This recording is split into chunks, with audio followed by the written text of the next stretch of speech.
I've got some super important advice to help designers who want to make a successful career. The first crucial advice is to try and pick up a coding language. I know. It's such a headache and it can be a hassle, but here's how it's going to be so vital and so powerful to you.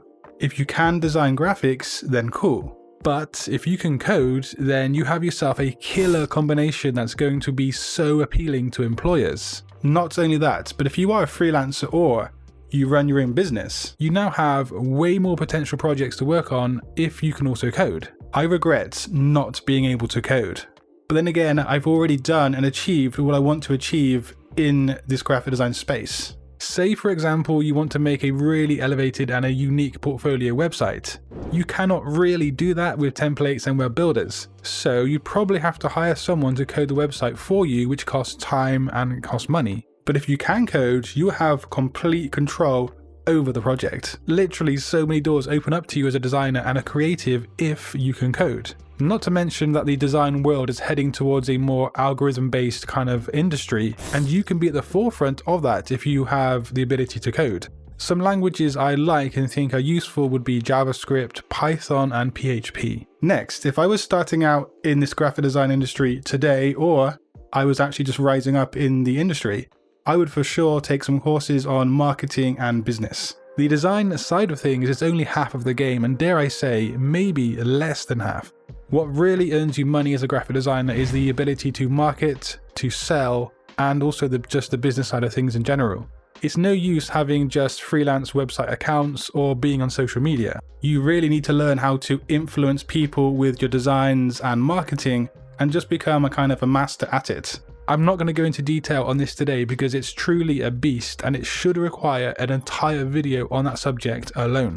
But yeah, check out books like the ones you see on screen, and also try and research some of the best courses on marketing out there. Once you master marketing, your entire mindset will actually change, and you will change your viewpoint on how you look at design industry.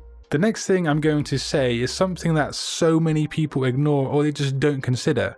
But actually, it got me to 100,000 subscribers here on YouTube, to 1 million subscribers, and it got me to where I want to be as a graphic designer. Having a plan and goal setting. If you don't have something realistic to aim for, then you probably won't get far as a designer. Now, it might sound to you simple or just, trivial, not important, but it couldn't be further from the truth. The power of the mind is so immense, and if you give yourself goals to reach on a daily, weekly, monthly, and annual basis, you will watch yourself work and strive for great things. Just think where you want to get as a designer and then work out what you need to do to get there. Then translate that into a realistic plan of action.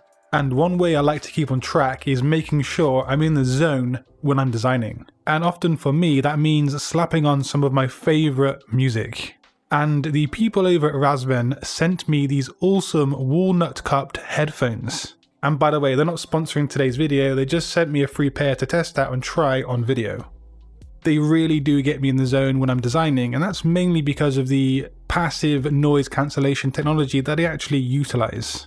The cups of the headphones really do fit snugly around my ears, and so that means after hours and hours of designing a day, I'm not left with an annoying ache around my ears or my head. Also, they come with a very neat case and a very neat box, and also a silver-plated upgraded cable. But yeah, I do have a promo affiliate code which is Satori20, and that will get you 20% off the 99 Classics Walnut Gold and Walnut Silver respectively. But let's keep rolling because I have some more important advice for designing into the next decade. My next advice is to diversify and to have a plan B and plan C. In my humble opinion, it does make sense to have your fingers in multiple different pies, so to speak. Yeah, that is quite a weird English saying now I say it out loud, but it means that you should try and have multiple revenue streams and income sources. But you're looking to passive income opportunities and different ways to make money. It's so risky and unrealistic to put all of your eggs into one basket, especially these days. So look for ways to diversify your income and create some real security for yourself. As a designer, you should be trying to keep an eye on this wonderful world of design and how it's evolving and changing with each passing year. This is important so you stay relevant and you can pivot to keep on track. For example, this new influx of artificial intelligence aided design. This is going to become the norm, and so to keep up, designers will have to get used to using AI. Now, these are some of the most important bits of advice that I personally have for anybody thinking about going into graphic design into the next decade. But if you want to learn a social media marketing strategy for your design career, just click a video on screen, and until next time guys, design your future today. Peace.